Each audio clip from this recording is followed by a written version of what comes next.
σκηνή με το λέιζερ που πέθανε πραγματικά με τον πιο ηλίθιο τρόπο. Δηλαδή μπήκε το λέιζερ στο μάτι, έπεσε από το κτίριο εν τέλει, μου φάνηκε τελείως χαζό όλο αυτό. Οπότε αυτό θα πω. Αποκλείστημα. Από ανακοπή όταν κάνεις κάτι πολύ έντονο. Να σκοντάψει. Να περπατάς στο δρόμο και να σου πέσει κάτι στο κεφάλι και απλά, ξέρω εγώ, να πέσεις τέσσερα.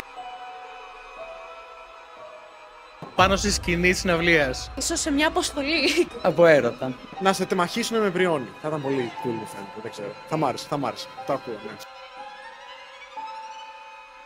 Να μην μου πει τίποτα, δεν θέλω να ξέρω καθόλου. Πώς πέθανα? Θα τον πίστευα. Θα είμαι ειλικρινής, θα γελούσα πάρα πολύ. Θα έλεγα δηλαδή ότι τι βλακίες μου λες και εγώ. Το έλεγα να το κρατήσει για τον εαυτό του, γιατί δεν μπορώ να αγχώνομαι ξέροντας πώς θα πεθάνω. Εγώ πιστεύω ότι ήμουν ο μοναδικός που θα ζούσε στο τέλος. Εγώ θα πέθανα τελευταίος. Μάλλον θα πέθανε η παρέα μου πρώτη. Εγώ, σίγουρα. Η Σταματίνα. Θα συμφωνήσω. Ωραία. Χαίρομαι. Κάνω χαζές επιλογές. Ξέρω μας πως σίγουρα, βέβαια συνήθως έτσι την πατάμε, ότι θα πέθαινα τελευταίος γιατί έχω δει όλες τις ταινίες και είμαι πάρα πολύ προετοιμασμένος για ό,τι μπορεί να μου συμβεί.